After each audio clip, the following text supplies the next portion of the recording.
Welcome to the Rapport Advantage podcast, transforming the way leaders communicate.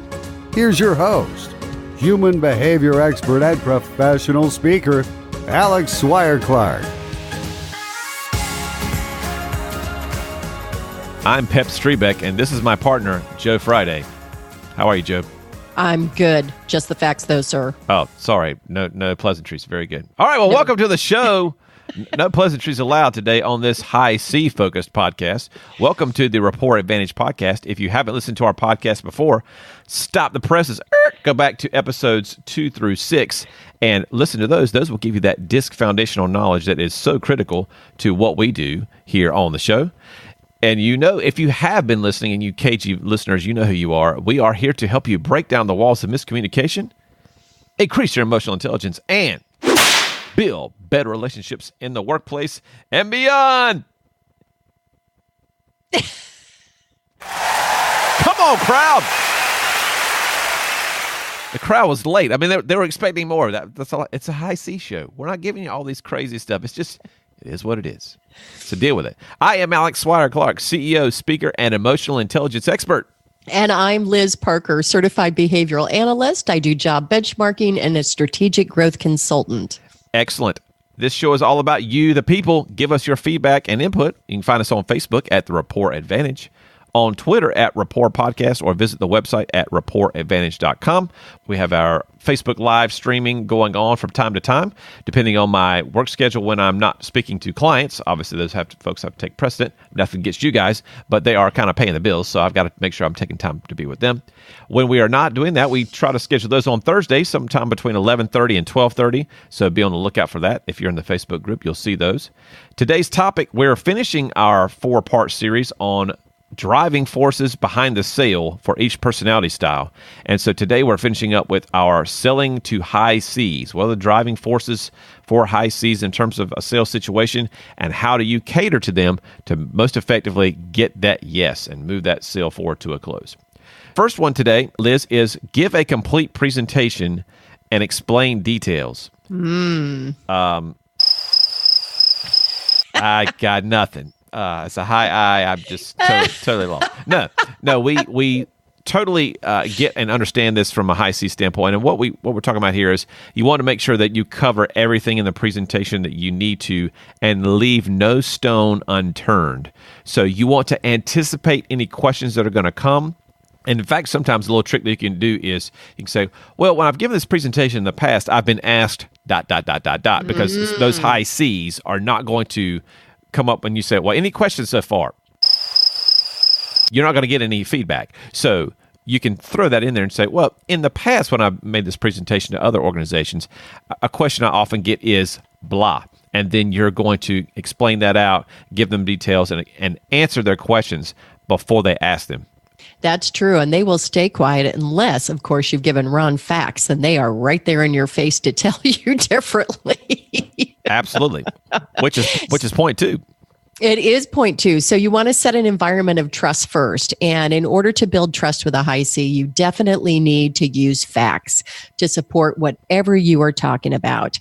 If you are just being your typical high I self, like myself, and I'm just saying, oh, yeah, no, this is exactly how it works. I know it works. Oh, trust me, this is how it works. Not going to work. You need to be able to say, based on previous presentations, if we use our first example, our other clients have found that they get a 75% increase in this kind of rate of hiring, or whatever you happen to be talking about. But make sure that whatever you're doing does have some facts for them to look at, for them to take away, making sure that as you talk about that, you're checking in with them and saying, have you heard the same information? And let them have time to tell you if they've seen different data. Maybe they've had different data than you have, and that allows you a wonderful conversation of data. Indeed. When I'm speaking to organizations and we start talking about how to improve their communication, we start bringing up reports from various resources, and I'll put them in my PowerPoint that says, okay, this survey back in 2017 showed X about Y. And then I'll put down at the bottom the website that I took it from. So they can go back and actually look more into the article and dig really deeply in those facts to make sure that I'm legit. But if I don't do that from the beginning and I just start, throwing candy around the room or say, did you hear that joke about the whatever, then they're like, oh, this guy's just a joker. He's not going to bring us anything legitimate. And so for those, again, we've talked about this before on other episodes, for those folks on the right side of the graph, those I's and the S's, they have to like you before they trust you. D's and C's have to trust you before they like you. And the way that you do that is through facts. Go for the facts first, go for the facts early, and get them on board in terms of, oh, okay, well, that makes sense. That's logical. Okay, I can get on board with that. So not the, hey, did you hear the one about the Eagles fan? Nothing like that. That's not going to win you. Logical. You hit the key, and that, I think, helps you look at number 3. That's right. And the number 3 is do not hard sell. The facts will do it for you, people. And that's what a lot of our aggressive D's and I's in those sales situations don't understand when they're working with C's. Those facts will sell. If your product does what it's supposed to do and you can prove it with the numbers and here's the research and all that, just open it up and just let that speak for you. And then just sit back and watch. Their little face is going to be frowning like, and there's little cognitive, the wheels are spinning and like, pa-bing. You're right. This does make sense. This probably could add 12.6% to our bottom line. And chapow. And the D's and I's are usually frustrated because they want to make it more about themselves than it is the facts. And if they would just step out of the way and do what the product or the services will do and tell them that, it is an easy sell when you do it that way. Yeah, they want to make it, hey, buy this product. It's going to be great.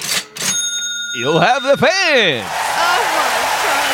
Voice, you just automatically can go there. Well, so sorry, go ahead. I was going to say, that's what D's and I's want to do in that product situation. They want to bling it up. They want to make it all fancy and C's like, dude, land your plane.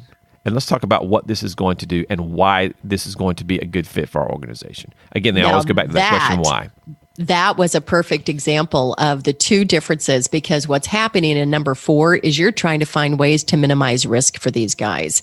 And you just did it. When you have that loud, salesy person, there is huge risk in going with them. So as you calm your voice down, as you show the facts, you are doing all those behaviors that really do help the C see that this is a serious decision. And they look at their decisions as very serious. They're very reluctant to make them if they can't meet all the criteria that's in their head. So to find ways to minimize risk for them is really asking them, hey, what's your decision criteria? As you look at this, how can we make sure that we satisfy what's in your head so that we can minimize those steps of risk? So as we do that, that's the key to really selling those high C's, is talking in a very low, logical voice, making sure that you have the facts and not doing, and I can't even imitate how you do it, but you do it so beautifully when you go there. From that standpoint, the D's and I's can use those people skills, can use that humor to later on into the process increase what the trust level that they've already gotten. But you've got to be muted with your gestures. You've got to be muted with your voice.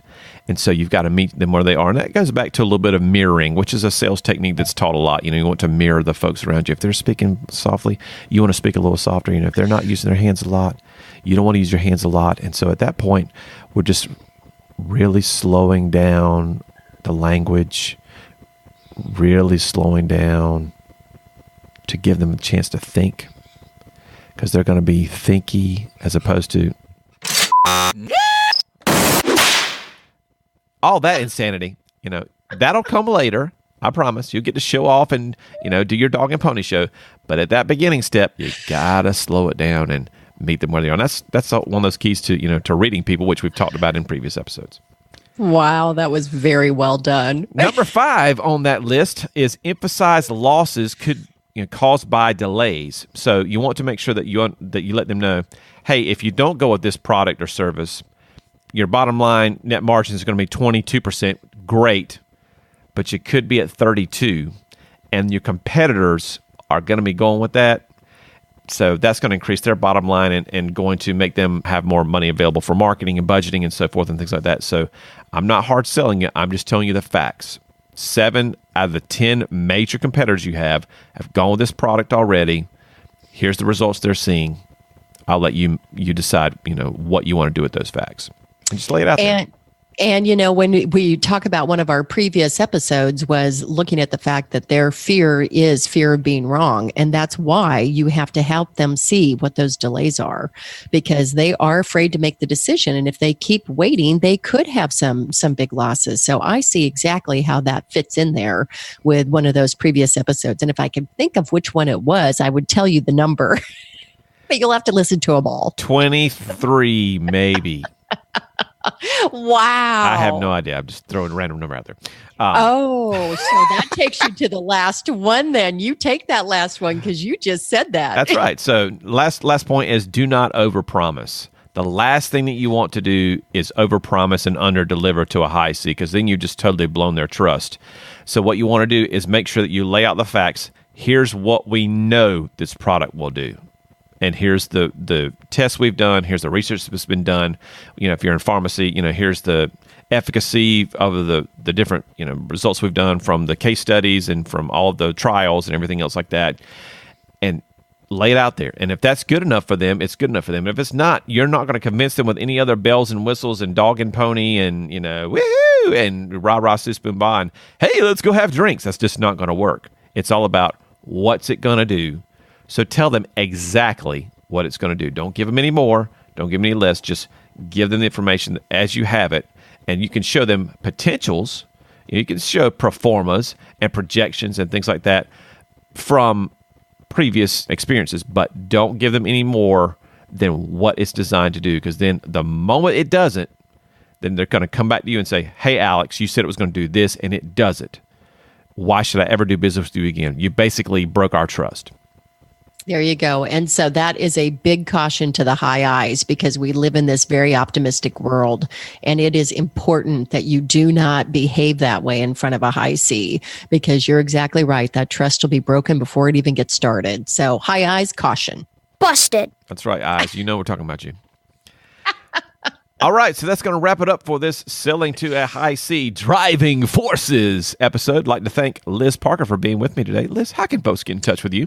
They can email me at liz@ltresults.com or visit my website at ltresults.com. It's such a nice little website over there with all your pretty red themes that you got going on, your branding. It's a Thank you. They can join me and us on our Facebook group. They can head over to Facebook and search the Rapport Advantage podcast. Just click to join. Got some great questions and feedback over there. We also do our Facebook Live events over there on the channel. On our next podcast, we're going to dive into more emotional intelligence topics. We've got another 4-part series lined up for you. I'm not going to tell you what that's all about, so you got to stay tuned and come back for episode number 50. That's right. Oh, my gosh. It'll be episode 50 on that start to that next series. So we're excited about it and can't wait to bring it to you. Bye-bye. Oh, sorry. Is that too soon? So thanks for joining us, and cue. Now, bye-bye. Thanks, guys. Talk to you soon. Bye-bye. Thanks for listening to the Rapport Advantage podcast. We'd love to hear from you. Join the conversation on Facebook at the Rapport Advantage and follow us on Twitter at Rapport Podcast.